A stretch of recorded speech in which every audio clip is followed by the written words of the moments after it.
आजा गाती रे फाटक दिया एक बारी आजा गाती रे फाटक दिया किसी को ज्ञान नहीं है। राजा जान को ज्ञान था। राजा जान के थे, गृह स्थिति थे, राजपाट करते थे, मंत्री थे उनके बेटे। तो ऐसे वो लड़की ना पाठ करते करते करते मेरे पास आती रही। मैं उसको नियम बताता रहा, जो मैं जगरथ कर बताए, मैं ऐसे करो, आवड़ में बैठो, आवड़ में बैठे, सब विषय। 1 साल मैं अंदर उसके घर में पुत्र की प्राप्ति हुई।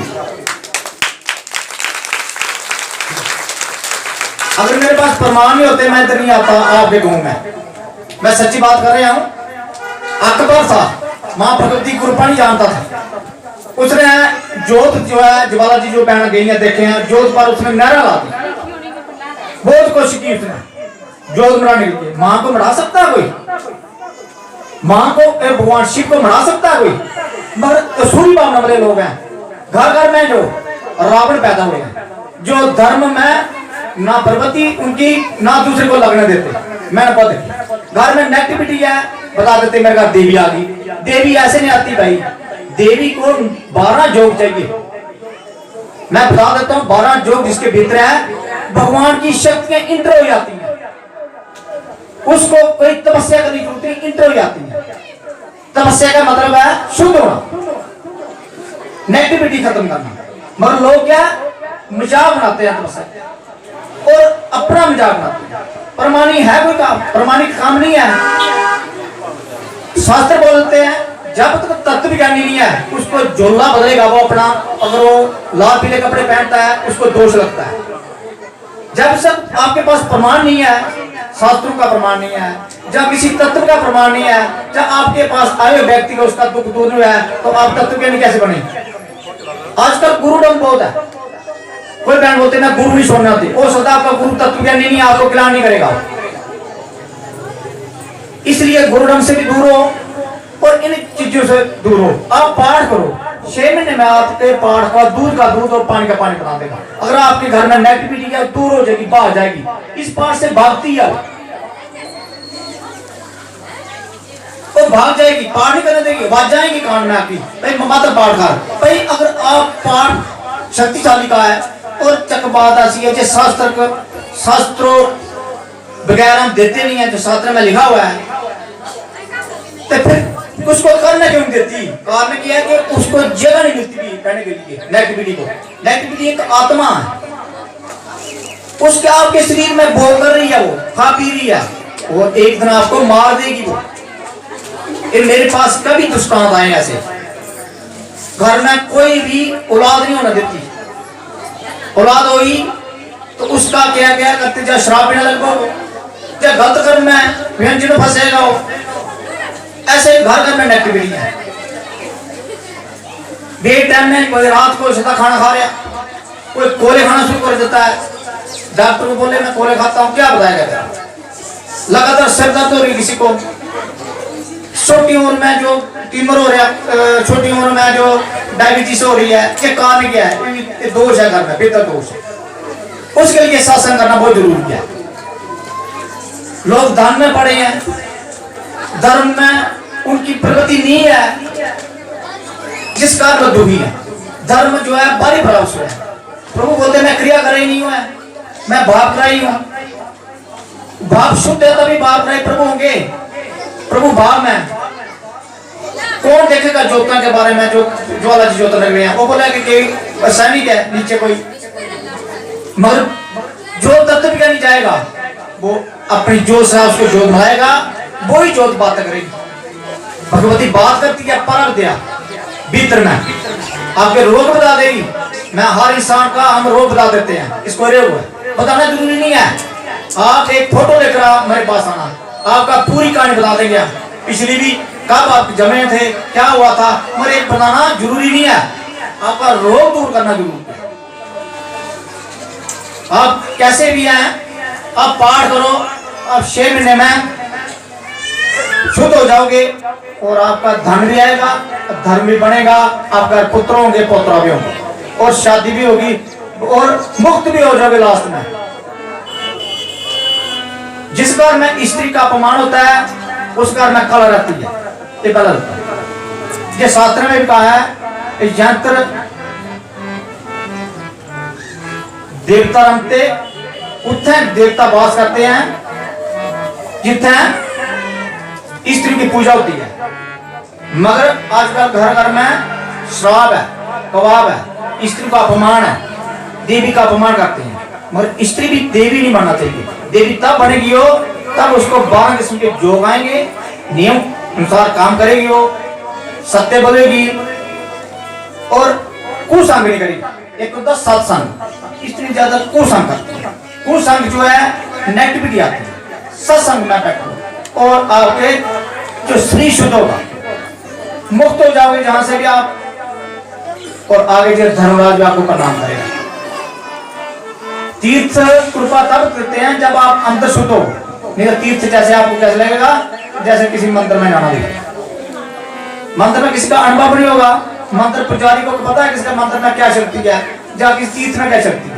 ये वही जानता है जो उसका अंतर्भाव, जो अंतर ज्ञान जागृत हुआ है। देखिए दिव्य चक्षु से जागृत हुए हैं। दिव्य चक्षु जागृत करने के एक मैं कथा सुनाता हूँ आपको। एक भक्त था, उसने बोला कि मैं अंतर का जो चक्षु है उसको बोलते दिव्य ज्ञान, मैं जो आपको बड़ा भी वस्त्र है इसका नाम है दिव्य ज्ञान। दिखता नहीं है मगर आपके दुख दूर हो रहे हैं। तो उसे एक साधना करने वाले व्यक्ति के पास गया, तो एक कमरा में बैठा था वो। उन्होंने कहा मैं अपना चक्षु जो दिव्य आंख जगाना चाहता हूँ, अपना नेत्र दिव्य नेत्र। जैसे हम जब पाठ करते हैं, जब आपके साथ बात लगाते हैं, हमारे ये नेत्र बंद हो जाते हैं, दूसरा नेत्र हमारा काम करता है, मगर आप किसी को नहीं जानते। इसलिए ये सर्व तत्वदर्शी हो ज्ञान है। दूसरे नेत्र से आपकी कृपा मिलती है। एक नेत्र जो है इससे हमें रोग मिलता है, क्योंकि ये देखने से हमारी इंद्रियां काम करती हैं। इंद्रियां मन पर आकर्षण करती हैं, मन को गंदा करती हैं। इसलिए ये नेत्र बंद हो जाते हैं भक्त के जब इसको कृपा हो जाती है। भगवान शिव की आप पर, इस पर सभी पर कृपा हो रही है। भगवान शिव जहाँ बैठे हैं आपने आपको दिखते नहीं है कि आपके पास वो नेत्र नहीं है। इसलिए वो नेत्र मांगने के लिए किसी साधारण वाले व्यक्ति के पास गया। उसने बोला, जब वो कमरे में बैठा था तो उसको लाइट दिखाई दी। उसने बोला कोई व्यक्ति आ रहा, उसने आवाज मारी कौन है? बोला मैं फलाना आदमी है और मैं आपके पास आया हूँ, मुझे दिव्य नेत्र चाहिए। बोला ठीक है, नजदीक जोत जगी है, बोले दीप क्या है इसको जगाओ। उन्हें जगाने की कोशिश की, नहीं जगा। बोला ठीक है इसको देखो, क्यों नहीं जगाया? बोला देखो अंदर है कुछ तेल है, इसमें बत्ती है। उसने देखा तेल नहीं है, इसमें पानी है। बोला पानी खाली करो उसको। पानी खाली किया, तेल भरा, फिर जगाने की कोशिश की, फिर जगा। फिर उसने कहा क्यों नहीं जला? बोला बत्ती देखो उसकी। बोला बत्ती पानी में गिली है, कहाँ जगेगा?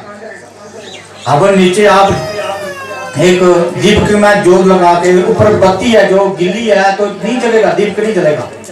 मिट्टी का तेल डालो आप एक बर्तन में, जैसे आप दीप जलाते हैं, तो उसमें जोत आपकी गिली है, पानी में नहीं जलेगी हो, ऐसे नहीं जलाओ।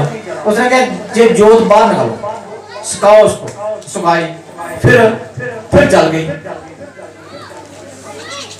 जब जलने बाद उसने क्या, मैं क्या महाराज मैं आपके पास किसी लिए आया हूँ कि मैंने अपना दिव्य नेत्र जगाना है, दिव्य दृष्टि चाहिए मुझे। भक्तों के पास दिव्य दृष्टि होती है, वो दूर से पहचान लेते हैं, टेलीफोन से तो दूर हो जाते हैं।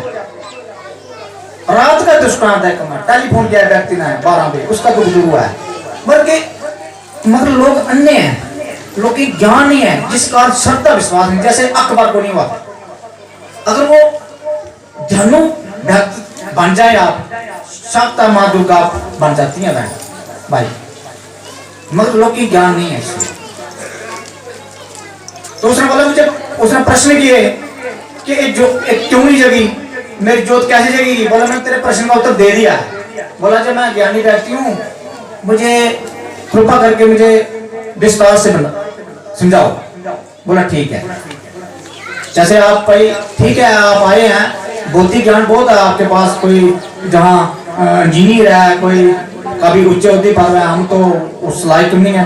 तो मगर आपको आध्यात्मिक ज्ञान नहीं है, दिव्य ज्ञान नहीं है। दिव्य ज्ञान संतों भक्तों के पास मिलता है। मगर आप ऐसे नहीं, भक्त कोई भारी प्राव से सरलता होती है, उसमें बहुत विनम्रता होती है, आकड़ नहीं होती। आम आदमी तरह होता है, वो आम आदमी तरह खाता पीता है, सब क्या उसमें एक शुद्धता होती है। मगर वो जब तक मैं ध्यान चुप कर देता है, जो मेरे पास काम करता है व्यक्ति उसको पूछ लेना हम क्या कैसे रहते हैं, कैसे 24 घंटे ध्यान में होते हैं। जब भी आता है ध्यान उससे पूछ लेना, क्योंकि जो व्यक्ति जिसको माँ की कृपा हो जाती है, भगवान शिव की कृपा होती है, वो ध्यान कर नहीं रह सकता। उसको अनंत ही वो है, अनंतमय संसार। आपको संसार में अनंत सबसे बड़ा है। मगर लोग जो है, जो संसारी लोग है, जो संसार से आनंद लेते हैं, संसार आवागमन है, इसमें आनंद नहीं है, इसको दुख है लेगा। मगर हम लोग संसार में आनंद लेते हैं, जिस कारण दुखी है। उसलिए उसने पूछा कि भाई तेरी जी की है मन का जो पात्र है, ये संसारी जो आसक्ति है, संसारी का जो विषय है, ये पानी में गिल्ला हो गया। और जो दिव्य दृष्टि वाली ज्योत है तेरी, ये भी गिल्ली है। तो इसको प्रभु सिमरन में लगाओ। मन का पात्र है, प्रभु सिमरन में लगाओ। और जो मन की ज्योति है, इसे वैराग्य रूपी प्रकाश इसका। वैराग्य क्या होता है? राग होता है जो हम संसार में फंसे हैं। इसको संसार से हम दूर रहना है, थोड़ा संसार भोगना है, मगर त्याग से भोगना है, आसक्ति से नहीं भोगना है। पी भक्त बनो। इसलिए गृह स्थिति तक का वेदी बिरला हुआ। गृह स्थिति संसार को भोगता है, मगर भोगता कैसे है? त्याग से भोगता है, आसक्ति से नहीं। उसके बाद धन भी होता है, मगर धन में कोई ज्यादा नहीं रहता है, तो धन लगाता है समाज सेवा में। आज जहाँ नतमा विशाल भंडारा हो रहा है और 81 जो सत्संग हो गया है इसी रामनगर में, कई लोगों का दुख दूर है, 40,000 लोगों का दुख दूर है। जो मेरे पास जुड़े हैं, पुराने सेवादार हैं, उनको पूछना कितना दुख दूर है। तभी जो सेवादार मेरे नहीं है, मैं खुद सेवादार हूँ, गुरु माँ सेवादार है। हम समाज के सेवा है, कोई गुरु नहीं है तो कोई कुछ नहीं है, सब समाज की सेवा करना चाहते हैं। मेरे पास जुड़ेगा वो सेवादार बन जाएगा, समाज की सेवा। जग अर्थ करने का ये जग जो है, इंद्र लोगों को खबर लगती है इस जग की। शाम को हम ध्यान में बैठते हैं और भगवान शिव हमें बोलते हैं कि इतने लोगों का कल्याण हुआ, इतने जो जग किया जिसने, उसकी खबर इंद्र लोगों में पहुंच गई। तो उसको प्रमाणिक काम 6 महीने में उसको पूरा फायदा इसी जग में मिल जाता है। तो ऐसे है कि जो मन रूपी ज्योत है हमारी, ये इंद्रिया रूपी आसक्ति से बिल्कुल क्या हो गया? गिल्ली हो गई है। इसको हमें सुखाना है वैराग्य रूपी प्रकाश से। वैराग्य लोग जान नहीं, वैराग्य क्या होता है? लोग की ममता है, वो परिवार के प्रति ममता है, पुत्र के प्रति ममता है, इष्ट के प्रति ममता है, जिसके बाद उसको ध्यान नहीं लगा सकता, वो सत्संग नहीं आ सकता। हो सकता है घर में सत्संग है, घर में आपकी बेटी आ रही, तो आपको उसमें भाई ममता छोड़ना पड़ेगी। बेटी आपको नहीं तारेगी, सत्संग तारेगा। मैं बहुत दुष्टांत देखी, घर में हमारे बच्चा बीमार हो गया, भाई सत्संग में बच्चा ठीक हो जाएगा। बेटी आ गई थी, उसको भी लाओ सत्संग, उसको भी ताने जो सत्संग है। ये नहीं है कीर्तन वाला सत्संग नहीं है, जैसे बहन रख देती हैं गाँव में कीर्तन रख देती है। मैंने बहुत देखा है दुष्टांत। तो एक बात गाना फिर मजाक कर लेना, इसमें अपमान होता क्या? मैं बहुत ये नियम नहीं है। भगवान शिव खुश नहीं होते, इसमें उल्टा दोष लगता है। इस प्रथा को बंद करो। अगर अपना कीर्तन नहीं बोलना, उसको अपना ब्याह दे गाने में बस, उसको कीर्तन मत बोलो, दोष लगेगा, उस कुल को दोष लगेगा। ये इसका नियम है। जैसे आप बैठे हैं, पूरी शक्ति काम कर रही है, किसी को ज्ञान नहीं है। विजय जी भजन गाएंगे, हम एक पाठ करेंगे, आपका पूरा तो इतना आ जाएगा जैसे चुंगल खींचता है। मगर आपको लगेगा क्यों नहीं पता, जैसे अकबर को नहीं लगा पता। अकबर को नहीं लगा था भगवान मादा पता। उसने जैसे हमारे लोग परीक्षा कर लेते हैं, तंत्र कर देते हैं, हमारे पर तंत्र कर देते हैं, हमें पता लगता है इस बंदा तंत्र गया। तंत्र माने टिकता नहीं है हमारे पास, बस मर जाता है उसको। रात को व्यक्ति को तंत्र कर दिया इसने, बहुत जब तंत्र कर दिया, इधर का है लड़का, तो इधर से गया हो तो रास्ते में वो भूल गया रास्ता, क्यों तंत्र उसको बुला दिया। तो रात को घर में जाना पड़ा बेचारा, बहुत मुश्किल, घर से बाहर रहा, रोता रहा, तड़पता रहा। मगर उसकी स्त्री ने मुझे फोन कर दिया रात को 12 बजे, पूरे 12 मुझे फोन किया, बोले कुछ ऐसे हो गया। रोती रोती मुझे फोन किया। मैं उस वक्त 11 बजे में पाठ से उठा और थोड़ा मैं अगर रेस्ट करता हूँ तो नींद, मेरी नींद तो हम जाके रहते हैं, अगर हम सोए जाते तो फोन नहीं उठाता मैं, उसी वक्त मैं फोन उठा लिया कि कोई व्यक्ति दुखी होगा, तो उसने बोला ऐसे चक्कर है, मैं कोई बात नहीं, पाठ किया हमने, पाठ से उसको मैं अंदर लाया, उसके बाद हमें पूरा पता लगा कि इसको क्या प्रॉब्लम है, क्योंकि दुख दूर हो गया, उसकी प्रॉब्लम हमारे भीतर आती है, मगर इसका ध्यान में सवेरे पता किया हमने भगवती कृपा द्वारा कि उसको किसी व्यक्ति ने उसको ऐसा उसको तंत्र किया था कि उसको मारना था। कैसी कैसी दुनिया है, उसका भला नहीं करती, बुरा करती है। ऐसे समाज में व्यक्ति हैं, तांत्रिक व्यक्ति हैं, कुछ आप बुरा सोचते, भला करो, पर सत्संग भला करता है। हर व्यक्ति आपको बुरा सोचेगा। आप मकान बनाओगे, आप गुआंढी बोलेगा हाँ मकान बना गया, बाहर से आपको खुश, वो अंदर से खुश नहीं है, ये बाहर से आप बोलेगे हाँ जी, और हो सकता है अंदर से आपको तंत्र कर देंगे, मगर सत्संग में आओगे आपका मकान भी, आप मकान रहने देंगे वो आपके मकान में वो खुशियां नहीं देखेंगे, वो देख सकते। एक आजकल जिस समाज में ये है, खुशी कोई नहीं है समाज में, एक घर में ऐसा, इसलिए सत्संग बहुत जरूर क्या है, दुख निवार सत्संग माँ दुर्गा करती है, माम नहीं करते जहाँ, हमें सिर्फ उसका अनुभव हुआ है। ये लड़के ने मुझे फोन किया, मैं पाठ किया उसे, उस पाठ से वो उसका तंत्र भस्म हो गया। अभी आया सत्संग में वो, अगर वो ऐसे मुझे फोन नहीं करता तो उसको बुरी आदत नहीं। हर व्यक्ति बोलता है जो कोई भला नहीं सोचता किसी का, सब बुरा सोचते हैं, इसलिए बुरे कर्म मत करो, बुरे कर्म में मत पढ़ो, सत्संग में आओ। हर सत्संग होता है, हर एतबार को भगवती कृपा से हम निर्मला में देखते हैं व्यक्ति को, उसको पाठ करते हैं। अगर उसको कोई नेगेटिविटी है, उसका नेगेटिविटी खत्म हो जाती है, वो पाठ करेगा। नेगेटिविटी है तो पाठ नहीं कर पाएगा, एकदम नहीं पाठ करता आदमी, 1-2 महीना लगेगा आपको लगातार मेरे पास आने के लिए, फिर आपको पाठ करने के दिल करेगा, मेरा पाठ करने दिल करेगा नहीं करेगा, और आपके भीतर नेगेटिविटी नहीं जाएगी। उसके लिए जल हवन की भी जरूरत है, आसन की भी जरूरत है, माला की जरूरत है। अगर आपने आए हैं, अगर आपने जुड़ना है सत्संग में, कोई अपने ये नहीं आप दुखी दूर करना, नहीं, अपनी मृत्यु को सार्थ करना है, मृत्यु की तैयारी करो। आप घर में जाते हैं, एक दूसरे घर में जाते हैं तो आप तैयारी करते हैं, अब जिन्हें दूसरे घर में जाना मिलने के लिए तो अब कपड़ा अच्छा डालते हैं, मेकअप करती हैं बहना, पी जाती हैं दूसरे घर में, उसकी तैयारी हो जाती है। मृत्यु की तैयारी क्यों नहीं करते आप भाई?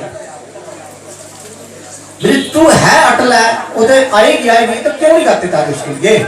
आपको पता है कि मृत्यु होगी। आप देख रहे हैं आज शमशान घाट व्यक्ति जा रहे हैं, और शमशान घाट व्यक्ति दूसरे जाते हैं, वो राम नाम सच है, राम नाम सच करते हैं, बीड़ी भी पीते हैं साहब, तो घर आ जाते हैं और राम नाम सच है, और शाम को पैक भी लेते हैं। अगर विचार करो, उसको बोलते हैं दर्शन योग, विचार करो, जन्म मृत्यु जरा रोग हमें लगेंगे, हमारी भी मृत्यु होगी, इसका विचार करो। उसको हम मृत्यु को हमें तारना है, मृत्यु को जीतना है। हमारी लगातार मृत्यु नहीं हुए, एक बार मृत्यु है वो भी परमात्मा के साथ मिल जाए, उसको बोलते हैं दर्शन योग। अगर आपके भीतर है वो, पर वो उसको योग देते हैं, मान योग उसको बोलते हैं, उसको बोलते हैं योगी। एक होता है ज्ञान योगी, एक होता है युक्त योगी। जोगी का संग करोगे भोग छूटेंगे, आप भोगी का संग करेंगे भोग आएंगे, भोग आपको नीचे रहेंगे, जोगी आपको ऊपर उठाएगा। ठीक है, ये पाठ जोगी के पास जो लिया हुआ पाठ है, ये आपको जोगी बनाएगा, भोगी नहीं बनाएगा। इसलिए भोग से उपरांत बरकत हो और संसार से मुक्त होने की कोशिश करो। इसलिए शरीर भगवान ने दिया आपको, बार-बार शरीर नहीं मिलेगा, बार-बार नहीं मिलेगा, ये प्रारब्ध के अनुसार शरीर बनता है। प्रारब्ध जैसे कर्म में पैसे शरीर मिलेगा, अच्छे कर्म में अच्छा शरीर मिलता है, बुरे कर्म में बुरा शरीर मिलेगा। इसलिए आप सब बैठे हैं, अपने गूगल को लोगन का जो आप पैसा ले लेना, इस सुबह शाम हमने करना है, हवन करना है अपने, और हम पाठ देंगे, आपने 100 शाम पाठ करना है, सूर्य की तरफ बैठ के पाठ करना है। एक घर में माँ भगवती की मूर्ति लगा दे, भगवान शिव की मूर्ति, जैसे आप चाहते हैं मूर्ति लगा देनी, ये पाठ करते रहो। आपको जो भी प्रॉब्लम है धीरे धीरे खत्म होगी, धीरे धीरे खत्म होगी। नेगेटिविटी खत्म होगी, पॉजिटिविटी आएगी। मगर उसी जगह को शुद्ध करने के लिए जल बहुत जरूरी है। जल आपने छिड़कना है। आप मृत्यु में जाते हैं तो भी नहाना है शरीर, उसके बाद जल छिड़क के अंदर जाना है, क्योंकि मृत्यु में क्या आता है, एक दोष होते हैं, वो कैनु आपके जिस्म में प्रवेश कर देते हैं। वो आपकी घर में आओगे, आप दर्द होगी, पेट दर्द होगी, कुछ भी होगी, आप डॉक्टर के पास जाओगे, उसका आपका पैसा का नुकसान होगा। अगर आप एक हवन कितना है, थोड़े पैसे में आप बनाएगा, जल की 20 रुपए की बोतल आती है, आपका 1000 रुपए का जो दवाई आएगी वो काम नहीं करेगी, ये काम कर देगी। ये हमारे अनुभव है, हम सच बोल रहे हैं, कोई झूठ नहीं बोल रहे हैं। ये माँ की कृपा है, इसमें जल में ब्रह्म ज्ञान है, इस जल में माँ भगवती कृपा है, हवन में कृपा है। और घर में रख भी रहोगे आप, जैसे कल का दुष्टान बोलता हूं मैं, लड़की को तंत्रित राम ने कर दिया, घर में हवन रखा था, घर में जल का था, अंदर नहीं बढ़ पाया। पूछ लेना अगर मैं झूठ बोल रहा हूं, क्यों, इसमें पावर होती है। बोला मैं अंदर नहीं जाना, रात के 12 बजे मैंने एक भी अंदर किया, उसको पाठ के साथ उसको शुद्ध किया, अंदर जो है हवन जल रखा था, इसलिए अंदर जा नहीं पाया। इसमें पावर होती है, जहां भी जल रखोगे इसमें पावर होती है। अंदर आपके अंदर नेगेटिविटी नहीं आएगी, अंदर आते नकारात्मक शक्तियां प्रवेश नहीं करेंगी, भूत प्रेत आपके अंदर नहीं आएंगे। इस जल में छिड़कने से शरीर में नहीं प्रवेश करेंगे, जल पीने से। इसलिए जल हवन ये लेना है, आपने लेकर बैठो, जिसने नहीं लिया वो लेकर बैठो, ठीक है। आपका लाख में बचाएगा एक बोतल, कोई पता नहीं कल आपको टीमर हो जाएगी, फिर आप कहां जाओ, डॉक्टर के पास जाओगे, उसका इलाज जो है बहुत महंगा है। अगर कल कैंसर हो जाए, इसका इलाज बहुत महंगा है, नहीं होता इलाज। इन चीजों का इलाज मृत्यु है इलाज। जहां बच जाते हैं, टीमर वाले कैंसर वाले बच जाते हैं, इस पार्ट से बच जाते हैं। मगर इसकी मैं गारंटी क्यों नहीं देता, कि वो लोग मेरे गीता के सुधार जो मैं बोल रहा हूँ, गीता का स्नान, शास्त्र स्नान, वो नहीं चलते लोग, जिस कारण मैं किसी को गारंटी देते। मगर माँ ने अपनी गारंटी पूरी दी है, कि माँ ने बोला है जो तेरा दिया हुआ पाठ करेगा, जो तेरी बात मानेगा, मैं उसका दुख दूर भी पक्का करूंगी, उसके मैं दान भी दूंगी, जो चाहेगा वो देगी मैं। ऐसे माँ ने हमें कहा है, भगवान शिव ने हमें कहा है, मैं बिल्कुल व्यास गति में बिल्कुल सत्य बोल रहे हैं, और प्रमाण भी डाले हैं हम लोगों के। मगर लोग इस तरफ कम चलते हैं, उन्हें आत्मा का ज्ञान नहीं है। मगर आत्मज्ञानी की बात तो मानो, बारी बराबर लोगों में बहुत है, धन में परे। तो जिसने जल हवन नहीं लिया लेकर बैठो, हवन जल जिसने बीज में तो पाठ देना, बीज में तो पाठ मैं ऐसे नहीं दूंगा, जिसके घर में हवन जल और आश्रम माला ले रखी है उसको मैं बीज में तो दूंगा। आज मैं बीज में तो दूंगा, जो पुराने व्यक्ति हैं जो पहले नहीं लिया वो ले सकते हैं मेरे से बीज में। अभी मैं पाठ दूंगा, आधे घंटे के बाद आपको पाठ दूंगा, उसके बाद आप लोग पाठ करके देखना। आश्रम पर बैठ कर पाठ करना है, माला के साथ पाठ करना है, सूरज की तरफ बैठ के पाठ करना है, एक जल का लोटा भर के अपने बाएं तरफ रखना है, और वो जल का लोटा सवेरे सूरज को दे देना। सूरज साक्षात भगवान है, उसको जल दे देना, ठीक है। आपकी आंखों की लाइट आएगी, आपको कोई भी बीमारी है ठीक होना शुरू हो जाएगी।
महामाई के दरबार मेरे भी प्रणाम जो महामाई के दरबार करना है ठीक है वो सच्चे दरबार की जाने वाले मैया से प्रणाम मेरा भी कह